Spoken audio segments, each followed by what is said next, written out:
Buenas noches, señoras y señores. Nos enfrentamos hoy a un tema difícil. ¿Para qué rezar por los muertos? Richard Strauss, nieto del famoso compositor de los valses, cuando se sintió cercano a la muerte, dijo: hace 50 años yo escribí Muerte y Transfiguración. Y casi en su agonía añadió: no me había equivocado. Esto es verdaderamente lo que sucede. ¿Qué sucede en ese instante? Tal vez algunos de ustedes, bastante gente, se ha encontrado en este trance. Una de ellas nos lo explica. Sibila Pironti. Bueno, pues me encontré en este trance hace aproximadamente un año. Estaba sentada tranquilamente en la biblioteca, empecé a notar una arritmia, se me paró el corazón, empecé a ver cómo la bioelectricidad del cuerpo, los chakras se desenrollaban, me empecé a ver fuera del cuerpo y entonces una luz blanca alrededor, como niebla, era como una niebla blanca, además con unas chispitas blancas. Y era curioso porque los plexos, los chakras, se desenrollaban como cintas y se iban separando. Entonces comprendí que es que me estaba muriendo. Me dio una cierta vergüenza estar tan bien y tan cómoda y dejar un mundo que estaba tan mal. Y pensé que había que echar una plegaria. Y lo hice, es lo que hice. Dije, bueno, ya que me voy, y además me voy en tan buenas condiciones, vamos a acordarnos de los que se quedan. Inmediatamente, sin saber cómo, volví al cuerpo. Se acabó.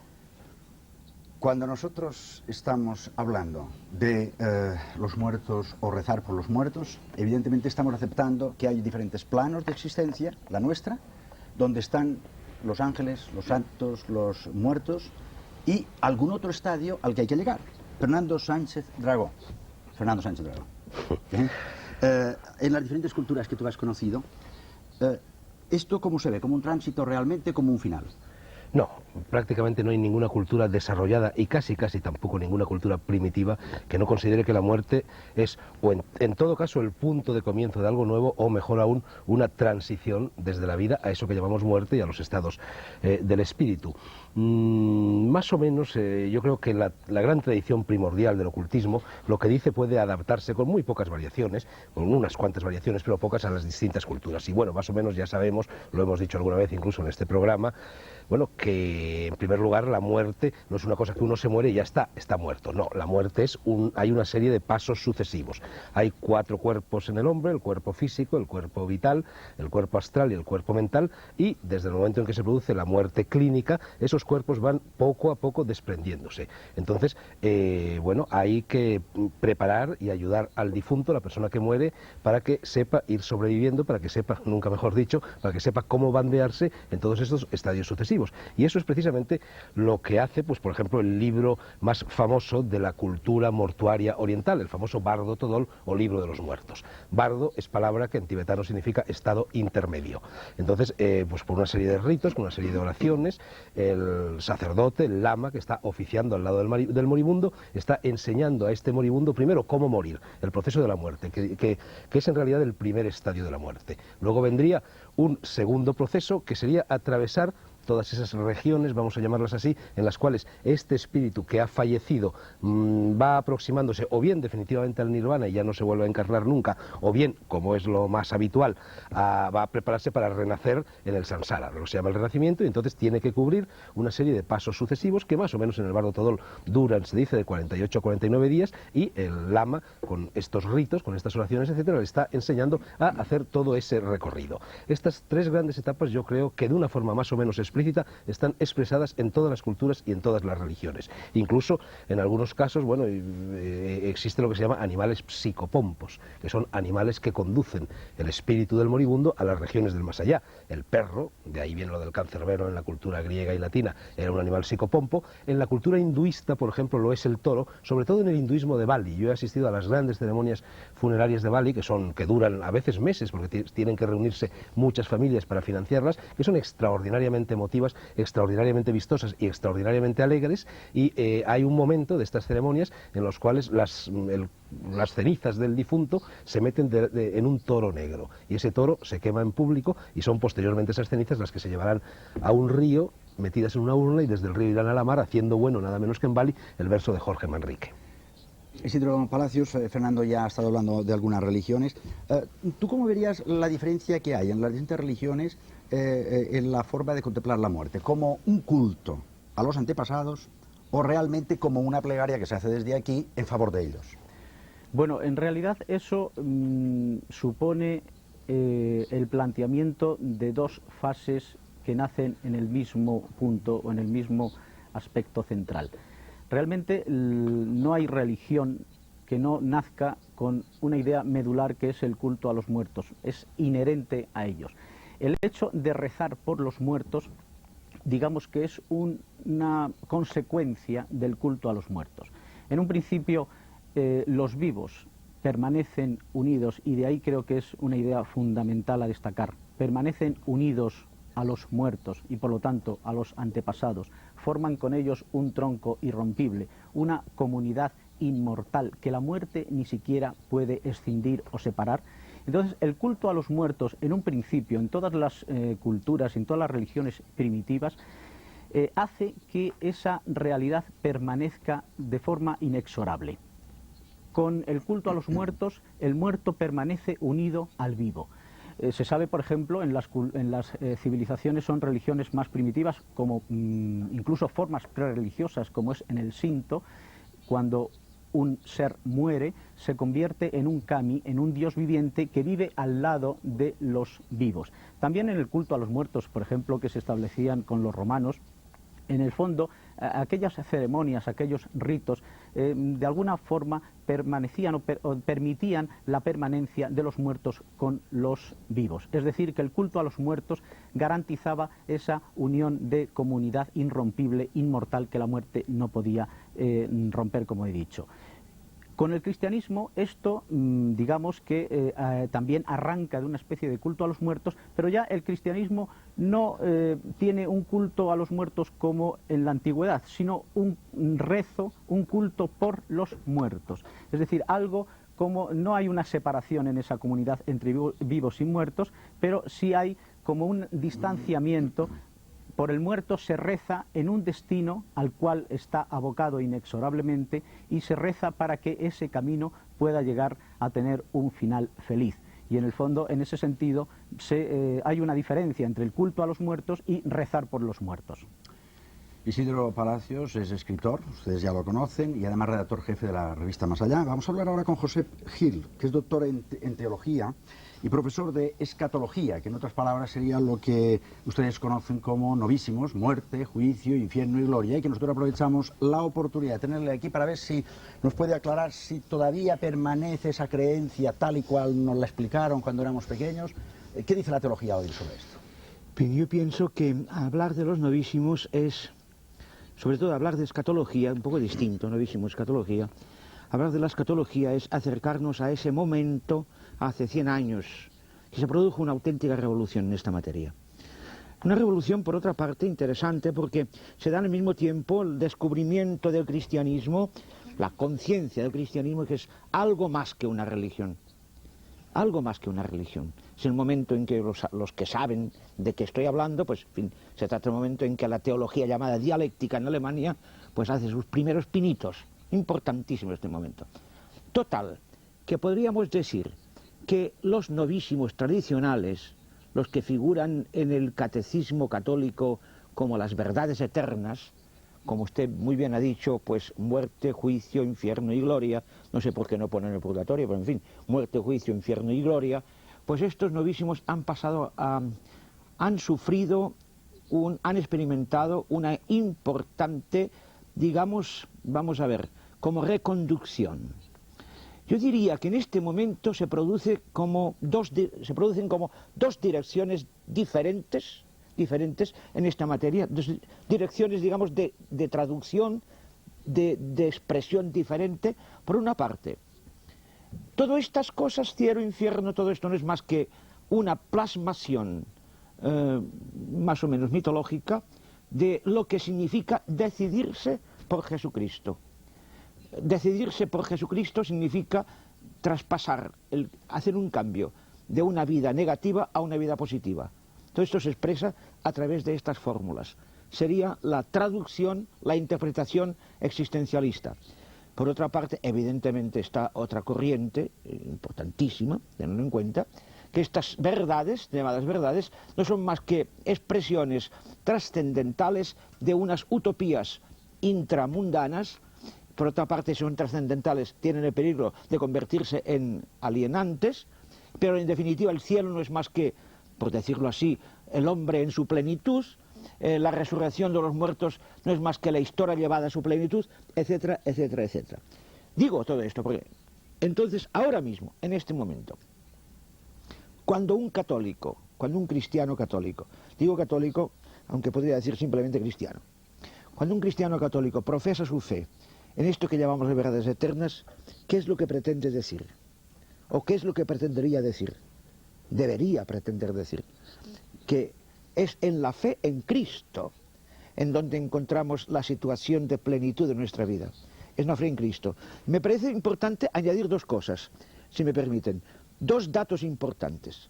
Con la renovación de la escatología o de los novísimos, hemos redescubierto la unidad del ser humano. Muy importante. Y segundo, hemos redescubierto la importancia de la historia para el hombre.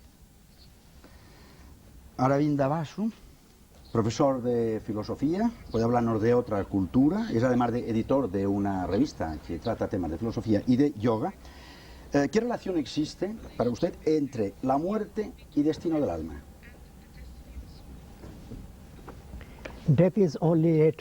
Esto no es más que una transición dentro de una existencia continuada del Atman, es decir, el ser espiritual en el hombre. Desde mi punto de vista y mi tradición, hay una creencia importante en el renacimiento. Esto no es más que la reunificación del Atman, de la mente, de la vitalidad y del cuerpo físico. Y esto es una pérdida de unificación entre estos. Por tanto, mientras que el hombre no se conozca a sí mismo y su relación con Dios, esto va a ser esta desunificación entre el Atman y los tres otros elementos que no va a permitir que se junten todos ellos. Es decir, que el destino del hombre en relación con esto sí sería un estadio transicional en un punto determinado de la vida. Mientras que el hombre no se conozca a sí mismo y a su Dios, no va a tener esta fuerza, y esto es algo que es importante tener en cuenta. Experiencias de muerte.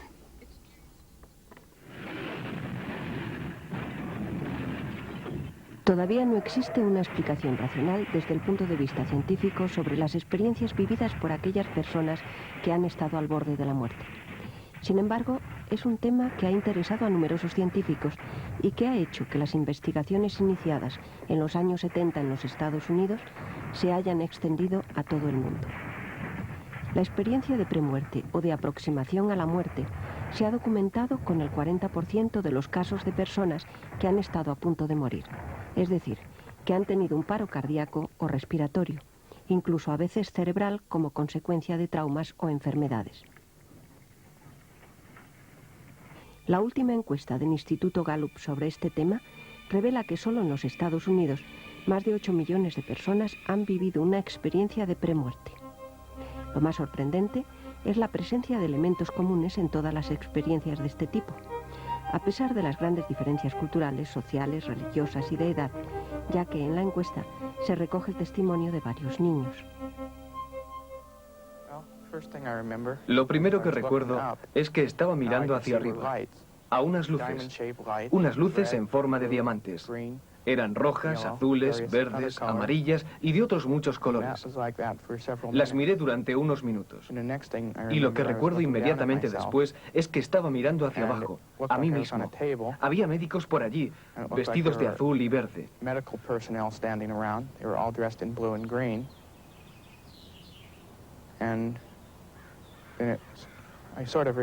Recuerdo que las luces desaparecieron lentamente y poco después me desperté. En opinión de Raymond Moody, psiquiatra y escritor, estas experiencias se han dado siempre a lo largo de la historia. La razón de que estemos viendo tantos casos en la actualidad se debe al uso generalizado de técnicas modernas de resucitación cardiopulmonar. Los científicos que investigan las experiencias de aproximación a la muerte suelen dividirlas en 3 fases. En la primera, sienten un gran bienestar, ausencia de dolor y la sensación de separación del cuerpo mientras aún queda conciencia. Poco después me volví a despertar y comencé a salir de mi cuerpo. Me estaba alejando de mi cuerpo, que estaba tumbado en la cama.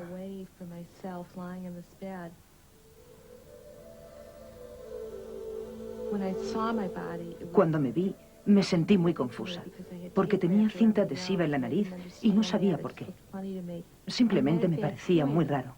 Entonces, en alguna parte del hospital, oí hablar a las enfermeras. El paso siguiente lo constituye una serie de experiencias trascendentes. La persona se sume en la oscuridad, recorre un túnel, percibe luces y sonidos armoniosos en un mundo de luz radiante de belleza.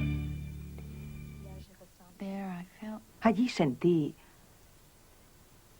algo que no es posible sentir con el cuerpo.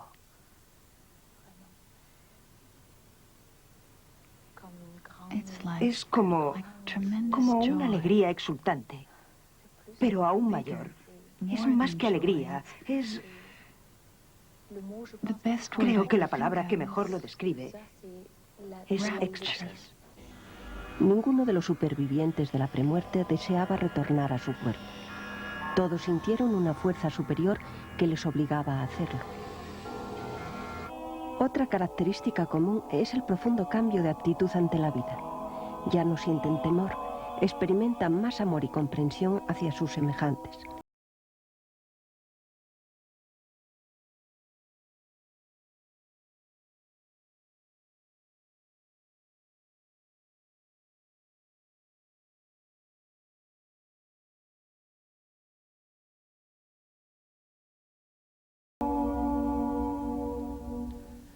Sibila Vironte, volviendo a tu experiencia, ¿tú fuiste consciente en aquel momento de que tu hora no había llegado? No, yo era consciente de que había una parte de la naturaleza, o sea, la naturaleza común, que había terminado. Yo volví para acabar un trabajo que había dejado a medias, simplemente por esto. O sea, había una duplicidad, las cosas no son tan lineales ni tan simples. Había un cuerpo físico que había acabado un trabajo, pero había otra serie de trabajos por hacer que tenían que continuar. Entonces, en cuanto a estas imágenes que hemos visto, con algunas me puedo identificar con lo que han visto, con otras no, en absoluto. Pero creo que es que cada persona vive su experiencia de una manera diferente, que no hay un modo general. Y por otro lado, quiero decirte que me di cuenta perfectamente de que se me hacía volver un poco artificialmente, ¿eh? Desde este punto de vista, Josep Gil, ¿qué sentido tiene la vida? Sí. Del hombre contemplado desde la muerte? Sí, sí. Claro, yo no puedo hablar desde la experiencia, como puede haber otras personas. Yo puedo hablar, en todo caso, de la experiencia de la muerte del otro, que a mi entender es cuando la muerte me ha llegado a mí, más de cerca, cuando se me ha muerto alguien, que no es lo mismo que se muera alguien que se me muera. Entonces sí, que la muerte, para mí la muerte del otro, ha significado como 2 cosas importantes. La primera, el descubrimiento de lo poco, de lo, digamos, lo ínfimo que es la vida del hombre, sobre todo lo poquísimo que es el amor, cuando no somos capaces de retener en la vida la persona que amamos. Esta sensación de que se te va, de que no puedes retenerlo en la vida, es una interpelación extraordinaria a lo que llamamos vida y a lo que acostumbramos a vivir como vida, por una parte. Y por otra parte, evidentemente, cuando la muerte te toca tan de cerca, descubres lo maravilloso que es la vida, y entonces lo apasionante que es vivir. Y como lo más importante que tenemos entre manos es realmente vivir con todos los poros de nuestro ser. Pienso que este es el gran mensaje de las grandes religiones, evidentemente también del cristianismo, amar la vida y vivirla apasionadamente. El título del libro de Fernando Sánchez Dragó, que ha obtenido el Premio Planeta, que todos ustedes saben, se titula La prueba del laberinto. Fernando, ¿es la muerte la salida de ese laberinto de la vida? Bueno, para empezar a responderte voy a leer la cita de Mircea Eliade que encabeza precisamente mi novela. Esta cita dice así: El laberinto es la defensa mágica de un centro, de un tesoro, de una significación. Solo se puede entrar en él mediante un rito iniciático, tal como nos lo propone la leyenda de Teseo. Ese simbolismo es el modelo de la existencia humana que se enfrenta a numerosas pruebas para avanzar hacia su propio centro, hacia sí misma, hacia el Atman, como dicen en la India y como hace un momento nos recordaba el yogín Aravinda Basu. Muchas veces he tenido conciencia de salir de un laberinto después de haber encontrado su hilo conductor en medio de la adversidad. Todos hemos conocido esa experiencia, pero debo añadir que la vida no está hecha de un solo laberinto. La prueba se repite una y otra vez. Bien, el laberinto, que se encuentra absolutamente en todas las culturas, basta decir que el laberinto más antiguo que existe es la esvástica, y la esvástica representaba el movimiento del sol. Bien, decía que se encuentra en todas las culturas y es normal porque es la gran metáfora de la vida. Cuando nacemos, y nacemos para aprender, nacemos para enfrentarnos a una serie de pruebas, tenemos que ir recorriendo las vueltas y revueltas en medio de las adversidades, las fatigas, los obstáculos, los dolores, los amores, etcétera, y es el laberinto. La persona que consigue recorrer el laberinto y alcanza el centro va a centrarse, va a ensimismarse, va a conocerse a sí mismo, que era también la condición que señalaba hace un momento el yogín Aravinda Basu. Cuando una persona está instalada en el centro del laberinto, la conciencia se dilata y, por así decir, contempla el rostro que tenía antes de nacer y el rostro que va a tener después de morir. Dicho esto, genéricamente, habría que hablar un poco de los distintos tipos de laberintos, porque hay fundamentalmente dos que la historia de las culturas nos proponen. Bueno, grandes laberintos, en realidad, a lo largo de la historia ha habido 5. El más antiguo de todos, que es en el que se inspiran los demás, que es el laberinto del lago Moeris, en egipcio, que está en la depresión del Fayum, lo que hoy se llama Bir Karum. Por supuesto, el laberinto de Creta, pero en Creta había 2 laberintos, el de Gnosos y el de Gostira, luego el laberinto etrusco de Clusium y el laberinto griego de Lemnos. El primer laberinto, que es el egipcio, que es el más profundo, es un laberinto del cual no se podía salir vivo. Las almas de las personas muertas eran, por así decir, distribuidas en este enorme laberinto que tenía 3000 cámaras distribuidas en varios niveles, y allí las iba recogiendo Anubis, que era el dios Psicopompo, y conduciéndolas por un hilo. Aparece ya el motivo del hilo, que luego aparecerá también en el laberinto cretense, las conducía ante el alto tribunal de Osiris. Pero es muy importante señalar que para los egipcios lo importante era no salir del laberinto. Nadie vivo podía salir del laberinto. Y en cambio para los griegos, que lo hacen más mundano, que lo hacen más profano, lo importante era salir del laberinto. Había que acudir al centro, enfrentarse al Minotauro, que son los propios monstruos que llevamos dentro, y llevando en una mano la espada curva del torero, que representa el falo, y llevando en la otra mano el hilo de Ariadna, que representa el espíritu femenino, el yin y el yang, se producía el andrógino, esa fusión, y Teseo, o quien fuera, conseguía salir vivo del laberinto. Lo que le preocupaba fundamentalmente a los griegos y a los cretenses era esto, salir con vida.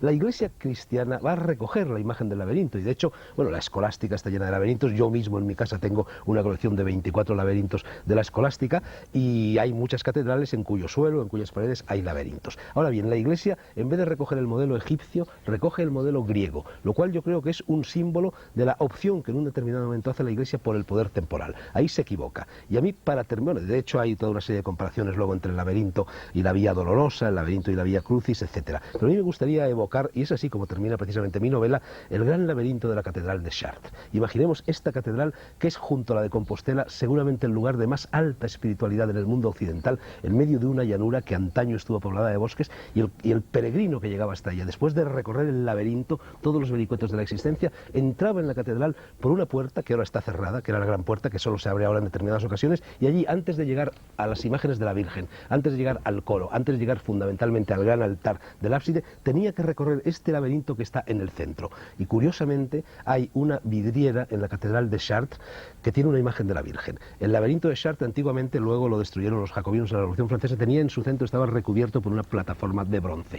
Pues bien, el día 22 de agosto, que corresponde al 15 de agosto, Día de la Virgen, si hacemos el cómputo del traslado de los antiguos calendarios al calendario gregoriano, el día 22 de agosto, a las 12 en punto del mediodía, un rayo de sol entra por la vidriera de la Virgen y proyecta en el centro del laberinto de la Catedral de Chartres, que como antes era de bronce, refulgía la imagen de la Virgen. Yo creo que con eso está dicho todo. Aravinda, ¿hay alguna otra razón que no sea la física, o aparte de la razón física, que justifique el hecho de la muerte? Antes de contestar, me gustaría hacer un comentario. La naturaleza del hombre es muy complicada y el hecho de dejar el cuerpo no quiere decir que estemos muertos. Yo muchas veces he abandonado el cuerpo y nunca me he considerado como muerto, porque hay una relación con el cuerpo. Esta señora que dijo que se oía a sí misma y que se oía a las enfermeras que hablaban en el hospital. Hay distintos niveles de conciencia y organizaciones de planos distintos y algunos se apartan del cuerpo, pero esto no es el alma del Atman que sale. Yo diría que la razón fundamental que explica la muerte es el poder renacer nuevamente para que el alma pueda evolucionar hacia la divinidad.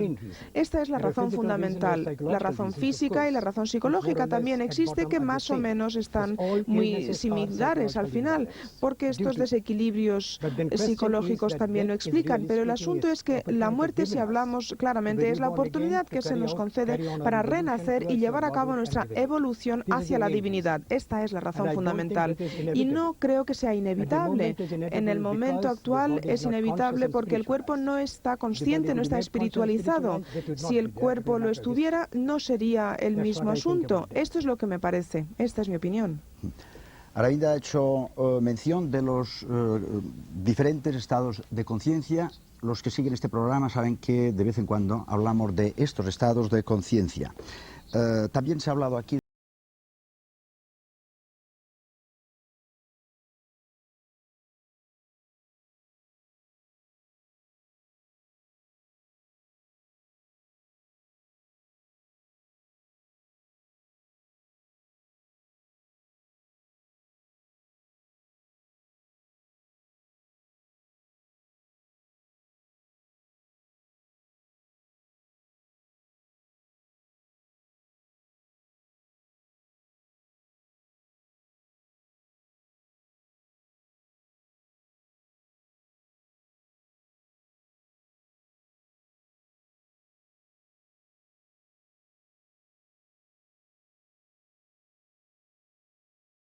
La etnografía moderna proporciona numerosos ejemplos de pueblos que creen en la existencia de premios y castigos ultraterrestres.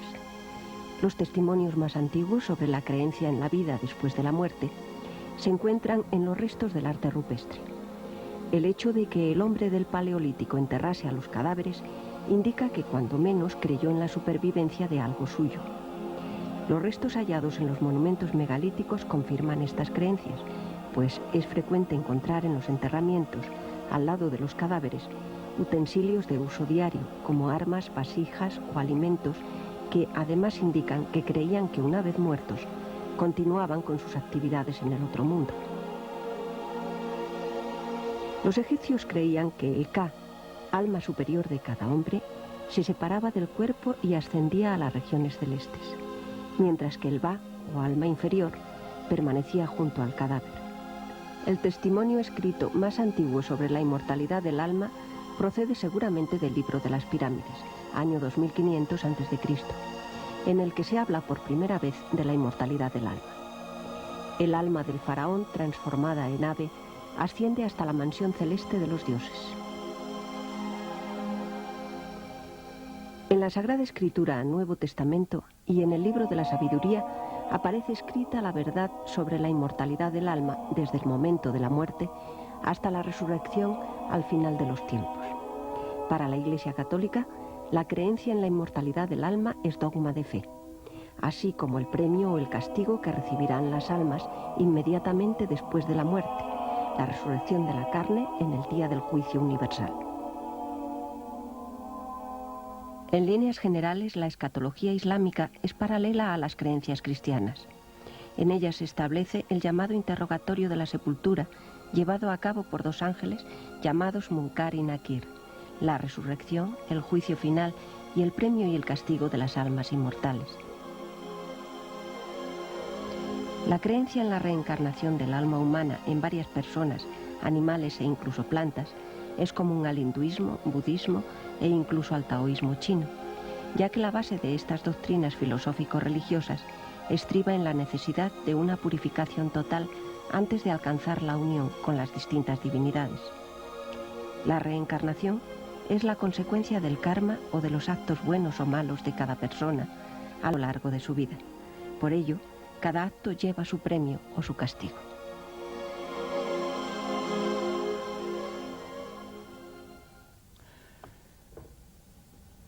Sibila, ¿por qué crees tú que la gente tiene tanto miedo a la muerte?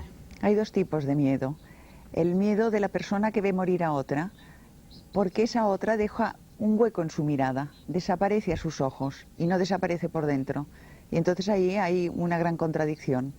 Y luego la gente tiene miedo a la propia muerte porque la conoce muy bien. Vamos y venimos constantemente de este mundo.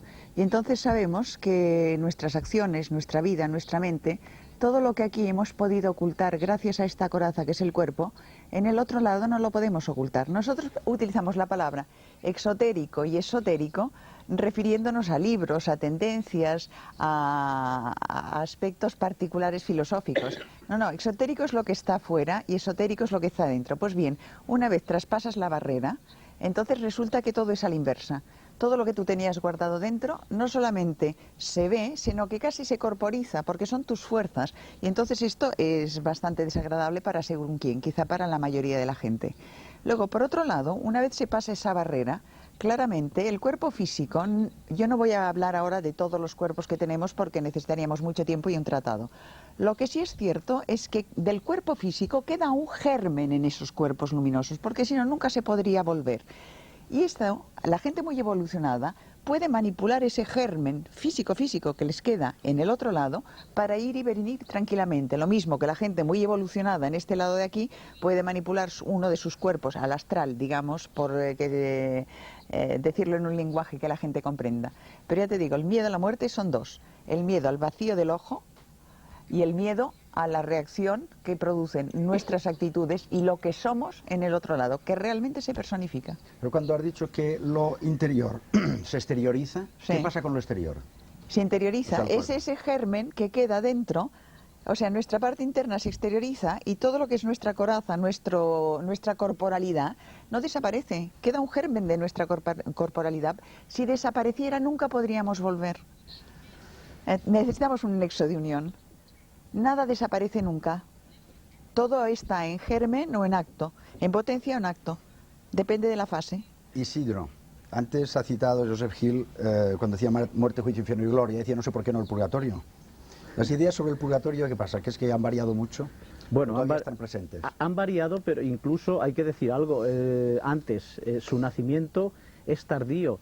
Y se puede decir que no todo el cristianismo participa de las mismas ideas con respecto al purgatorio. Por ejemplo, el purgatorio solo es aceptado por la Iglesia católica, pero no así por los ortodoxos ni por los protestantes, y bueno, no digamos por las herejías medievales, por ejemplo, que es la época en la que, digamos, nace el purgatorio como institución.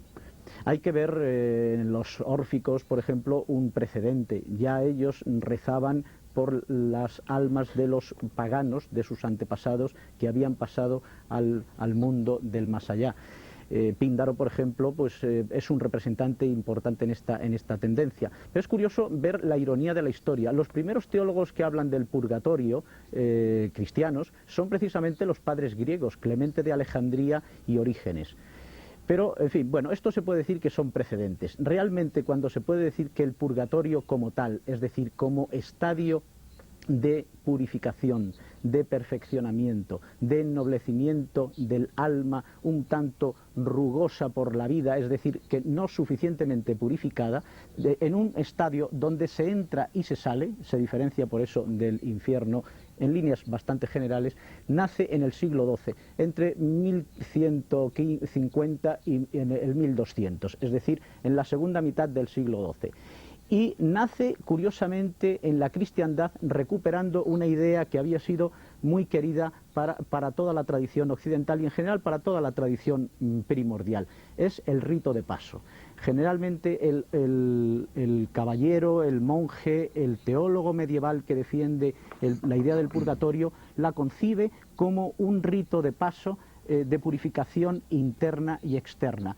Y curiosamente, en el principio, el purgatorio, en el siglo XII y hasta incluso el siglo XIV, se radica en lugares de la tierra. las almas que han muerto vienen a purificarse al lugar donde hubieran hecho algún latrocinio o hubieran dejado algo por hacer, y al mismo tiempo los vivos pueden anticiparse a vivir el purgatorio mediante un descendimiento a los infiernos. Por ejemplo, el caso del purgatorio de San Patricio en Irlanda es conocidísimo en toda Europa medieval.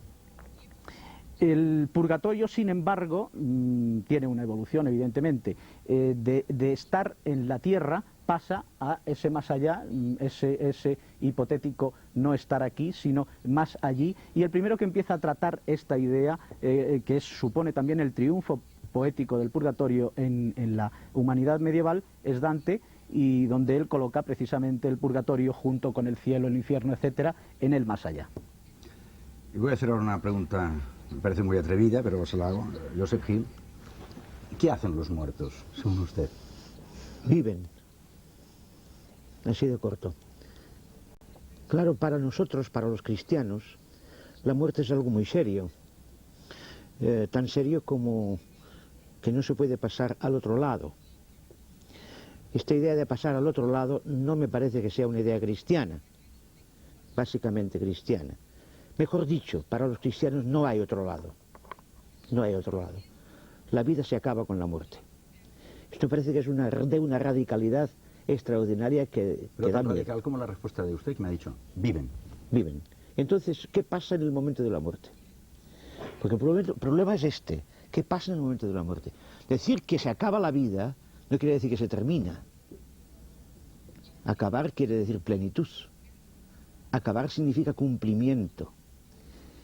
Para los cristianos es bastante, digamos, bastante claro, si es que se puede hablar así, de que en el momento de la muerte Dios mismo en persona nos va a regalar la vida que hemos vivido en la misma medida en que la hemos amado, que la hemos trabajado y la hemos sufrido, y sobre todo de la vida aquello que todavía no hemos amado, no hemos sufrido ni hemos vivido, que es mucho más que lo que hemos vivido. El todavía no.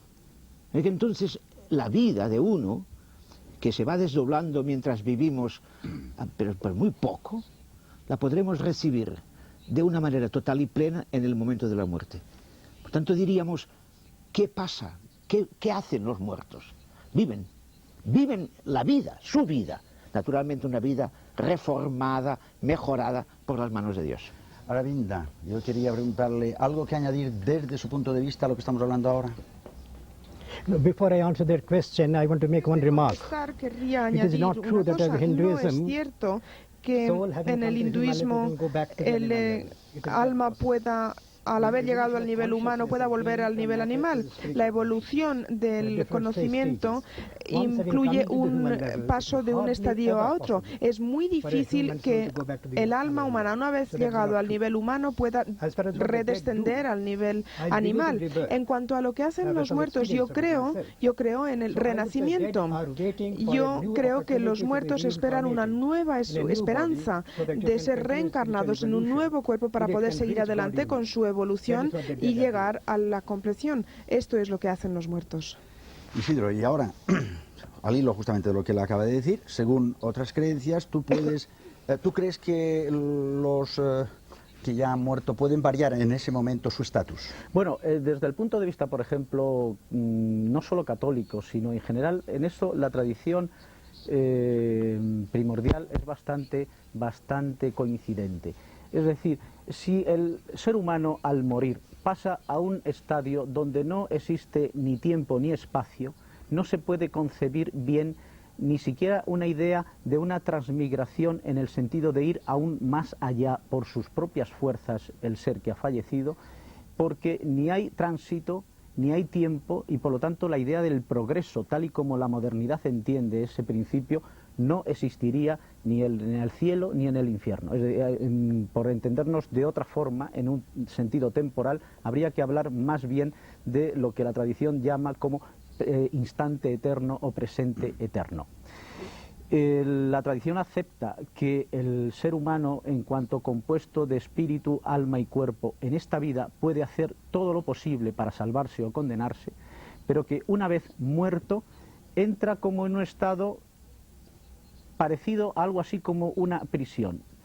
de tal forma que ahí entraría en el sentido medular del término la importancia que tienen, por ejemplo, los sufragios por los muertos. En el cristianismo se reza por ellos porque se supone que ellos en el purgatorio, por ejemplo, donde pueden estar aguardando, no pueden hacer por sí mismos nada. Y en ese sentido se reza por ellos. Parece como si que hubiera un desligamiento del espíritu y el alma quedara sola. Es decir, en ese sentido el espíritu se libera y el alma estaría como encadenada o en prisión. En un parangón podríamos establecer algo así como la oración por los muertos o incluso las intercesiones de la Virgen María, que sabemos que es el gran prototipo digamos, en favor del alma que está en el purgatorio. Pues en ese sentido cabría decir que el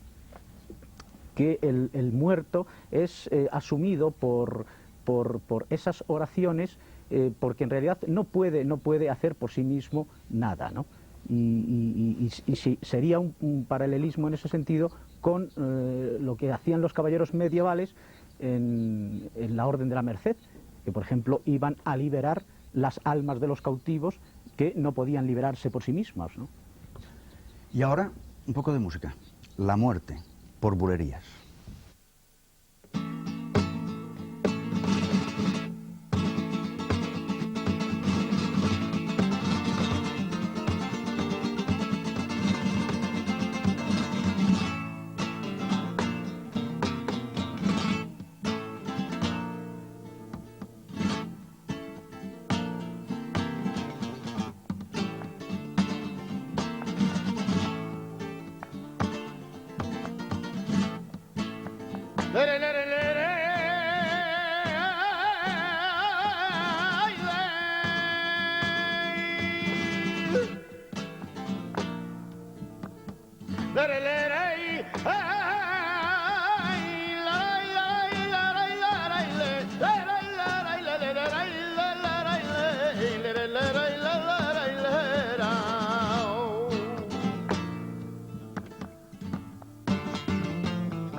Me quisiera morir yo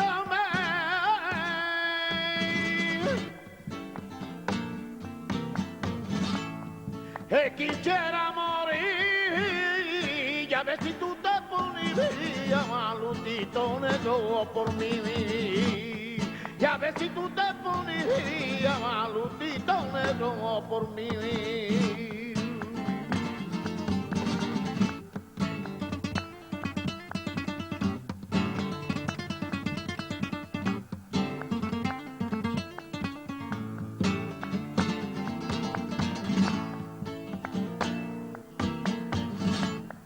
Cosita más sensible que yo,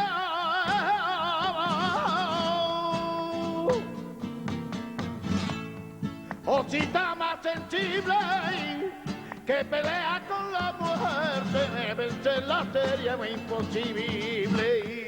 Compañerita mi carne, vencer la serie es imposible. Nadie quiera, ya nadie quiera mientras te viva tu compañera, mientras te viva tu compañera.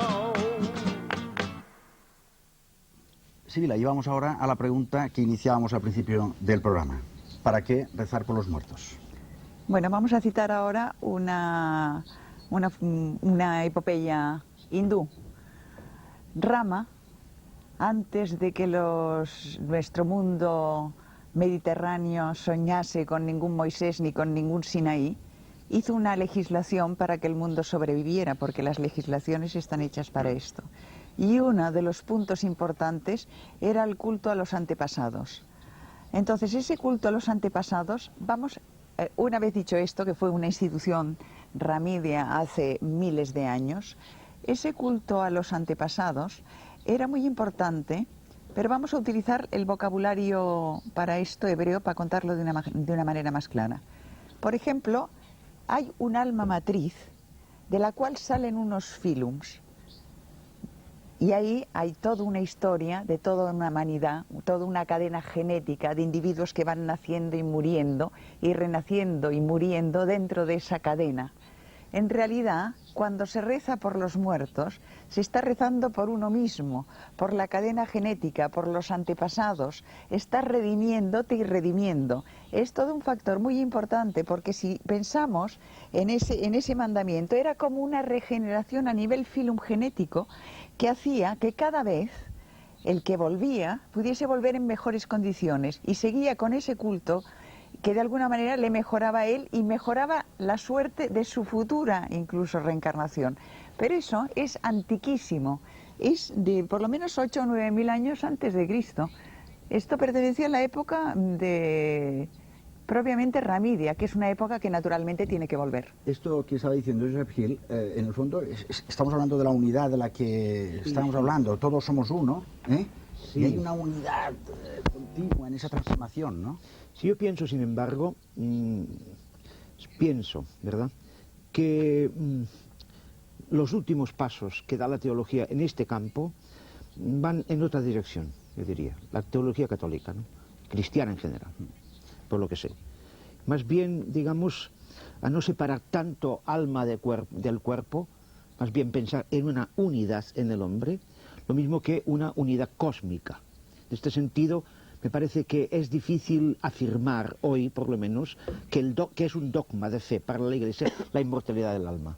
No creo que esto lo pueda decir ningún teólogo seriamente. Lo que es un dogma es la resurrección de los muertos, que es una cosa muy distinta, absolutamente distinta. Y desde su punto de vista, ¿qué eficacia tiene la oración, la plegaria? Sí, claro. Lo que pasa es que yo pienso, a los que creemos que con un pequeño acto de amor podemos transformar una piedra en pan, por ejemplo, no se nos puede resistir la mismísima muerte. Yo pienso que la muerte no nos aleja a las personas que han muerto, nos las deja como muy cerca de nosotros mismos, tan cerca como los lazos profundos que nos unen con ellas, más que romperlos, lo que hace es reforzarlos. Pienso que los muertos para nosotros, son como dos cosas. En primer lugar, son algo que debemos amar, que amamos profundamente, y porque amamos, entonces rezamos por ellos. Que la oración por los muertos es un gesto de amor, y nada más que esto. Por otra parte, el segundo aspecto es, ya que precisamente ellos están disfrutando de la visión de Dios, nos parece importante pedirles que nos echen una mano. Es decir, cuando nos preguntamos siempre, ¿qué quiere decir orar? La oración en general. ¿Es eficaz la oración? Desde la fe, creer en Jesucristo, creer en ese Dios, el Dios Padre de nuestro Señor Jesucristo. La oración es ponerse en contacto con esa realidad.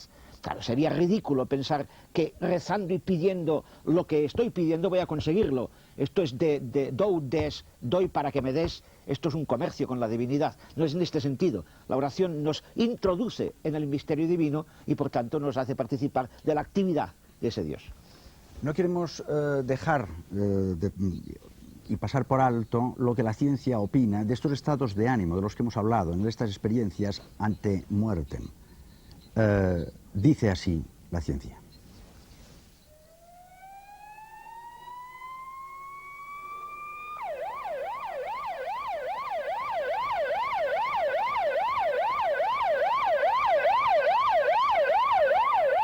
Dentro del campo de la ciencia se han barajado numerosas hipótesis para explicar la experiencia de aproximación a la muerte.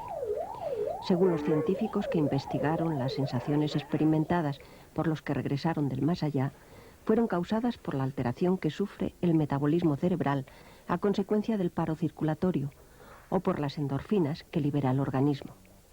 La endorfina es una especie de opiáceo natural que origina ese estado de paz del que todos hablan. Desde el punto de vista psicológico, también los investigadores tienen una explicación para estos fenómenos, según la cual la mente, para defenderse del miedo instintivo a la muerte, desarrolla una serie de fantasías placenteras, retrocediendo hasta el instante del nacimiento. Esto explicaría sensaciones como la oscuridad, el viaje por el túnel y la salida a la luz. Es obvio que si han podido oír todo eso, no estaban muertos, a menos que queramos prestarle a la muerte los atributos de la vida. y no creo que eso sea posible. La muerte es un estado y morir un proceso. La muerte es irreversible. Morir es algo continuado. Eso quiere decir que su definición de la muerte es la muerte clínica, lo que quiere decir que los tejidos sobreviven. El paciente está inconsciente, no se puede comunicar, el corazón no late, no respira, se ponen azules, están muertos. Quizás funcione el cerebro. El cerebro es la parte más sensible del cuerpo. Ante la falta de oxígeno es el primero en morir, y no el último. Los sentidos de la percepción se obliteran inmediatamente.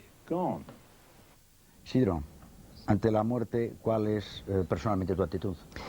Bueno, pues la actitud que yo tengo ante la muerte, por lo menos como camino ideal, es vivir la vida teniendo siempre presente la muerte. Y esto es no solamente, podemos decir, una postura dramática, sino una argucia para perderle el miedo incluso. Para mí la muerte hay que encararla y hay que familiarizarse con ella. Los antiguos monjes del desierto establecían una consigna básica: hay que meditar constantemente sobre la muerte. Porque en la muerte aprendemos incluso a vivir con humildad, combatimos la soberbia. Vivimos un sentido de la belleza seria, que me parece que es la forma más noble que tiene la belleza. Un torero cuando torea no está sonriendo, está lanceando con la muerte y tiene una belleza serena, majestuosa, magnífica, increíble. La belleza del héroe que en su apoteosis, cuando cae muerto, es también una belleza noble, profunda. Para mí esto es lo que yo saco de la muerte, una meditación permanente, constante, encararme a ella para perderle el miedo y para comprender su sentido metafísico profundo. Joseph Hill. La muerte, en verdad, no me interesa demasiado. Me interesa mucho más la vida. Los muertos sí me interesan. Mi padre tiene 29 años. Los muertos no envejecen. Yo puedo conseguir, a través de mi amor, que vivan, también con mi amor, no solo con el amor de Dios. Esta es la maravilla del mensaje cristiano, que yo, con mi pobre amor, puedo hacer vivir a los muertos. Aravinda, ¿su postura? My attitude to death, I'm not afraid of it at all. Mi postura es que yo no le temo. Because I don't think I really die. Porque yo no creo que muera. Yo creo que soy inmortal. Mi cuerpo muere. Pero eso es todo lo que pasa. Out-of-body experiences are not death. Las experiencias de fuera del cuerpo no son mortales. Hay un rayo que emite nuestro cuerpo. Y este rezo para el muerto puede ayudar a que este rayo siga evolucionando. El asunto del alma y del cuerpo, que son cuerpo unitario en la teología cristiana, es cierto. Pero lo que yo llamo Atman es otra cosa, no es el alma. Como muchos teólogos han preguntado esto y cómo se plantean esta imagen de Dios, y yo creo que tengo muchas respuestas. La inteligencia, el deseo, la sensación, la respuesta a Dios, todas estas cosas. Y por otra parte, el alma es una sustancia, es un ser. Entonces, ¿qué podemos decir de ello? El Atman y el alma, por tanto, no son lo mismo. Son unitarios, el cuerpo y el alma, pero el Atman y el cuerpo no lo son. Por tanto, no temo la muerte. Yo veo que es una oportunidad que se me brinda para evolucionar hacia mi futuro. ¿Y tú, Fernando? Dice la Bhagavad Gita que lo que existe nunca podrá dejar de existir y lo que no existe nunca podrá llegar a existir. Así que ante todo, frente a la muerte, tranquilos. Mi actitud ante la muerte, bueno, yo diría que hay tres rasgos en ella. En primer lugar, curiosidad. Siento la misma curiosidad ante la muerte pues que puedo sentir en estos momentos si me proponen un viaje a la Antártida o un viaje a la India. Luego, respeto. Miedo no, en ningún momento, pero respeto sí, bueno, pues es un momento difícil, es un momento nuevo, hay muertes duras, no todas las muertes son dulces, y luego, por último, pues deseo. La verdad es que tengo un enorme deseo de morirme y al mismo tiempo también tengo un enorme deseo de vivir. Me pasa un poco lo mismo que cuando me voy de viaje. Cuando me voy de viaje quiero irme porque quiero conocer el sitio al que voy, pero también quiero quedarme porque está aquí mi gente, porque está mi país, porque está todo lo que quiero. Me voy, pero me quedo. Yo diría que, bueno, que yo he perdido el instinto de conservación. Seguramente el fisiológico no, pero el espiritual sí. Y esto me da una gran libertad en la vida, me quita un lastre. Es decir, puedo hacer casi cualquier cosa porque no tengo ese lastre que casi todos los seres humanos llevan dentro y no hago esto porque me puedo enfermar, no hago esto porque puede ser peligroso, no hago esto porque puedo empobrecerme y empobrecerse es dar ya un paso hacia la muerte, etcétera, etcétera. Tengo aquí una cita de un maestro, Sri Anirvan, que dice: cuando estés frente a la muerte, no luches, abandónate, déjate ir.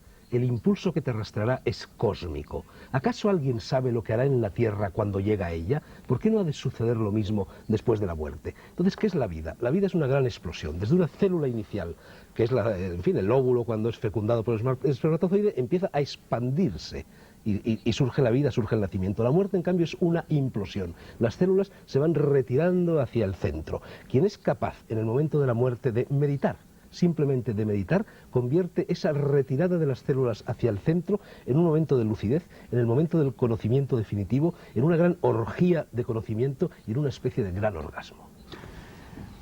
La muerte, tal como la conocemos, puede transformarse, puede incluso cambiar y dejar de ser tal como ahora nosotros entendemos la muerte. Por ejemplo, desde el esoterismo, ¿cómo se vería? ¿Sibila? Yo desde el esoterismo, fíjate que estaba hablando en un plano un poco más oriental que los cristianos, pero contestaría como San Pablo, aquello de: muerte, ¿dónde está tu victoria? El aguijón de la muerte es el pecado. Si hablara como este señor, diría: es avidia el aguijón de la muerte, la ignorancia. Pues bien, cuando hayamos superado esta ignorancia no moriremos y entonces habrá un nuevo cielo y una nueva tierra. Y no estoy hablando en términos poéticos o utópicos o una hipótesis. Cuando el hombre haya cambiado todas sus energías, las haya mejorado, se haya unificado a él a sí mismo y se haya unificada con los demás. Y esto no es una cosa que falte muchísimo tiempo y vuelva a esa época ramidia, que no es una estupidez así de cómic, sino que realmente es un estado de conciencia general. No habrá más muerte, porque cuerpo, alma y todos los cuerpos que podamos nombrar, tanto el cuerpo glorioso como el cuerpo de deseos, todo es una unidad. Hay un lugar único con un cuerpo único. Lo que pasa es que estamos divididos por nuestros errores, por nuestros pecados y por nuestra ignorancia. No habrá muerte.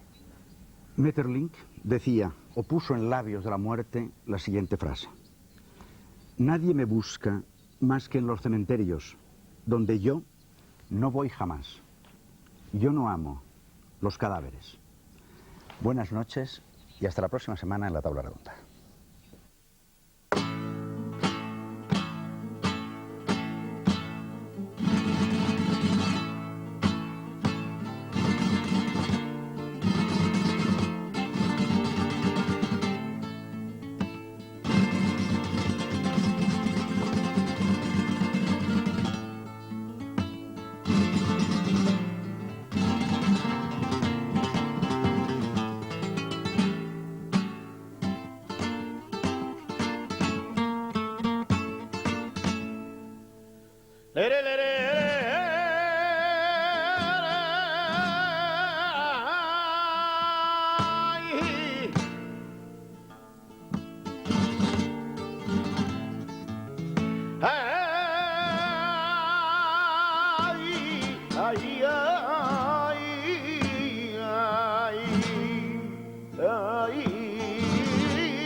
Sé que tú no me quieres, pena no tengo ninguna.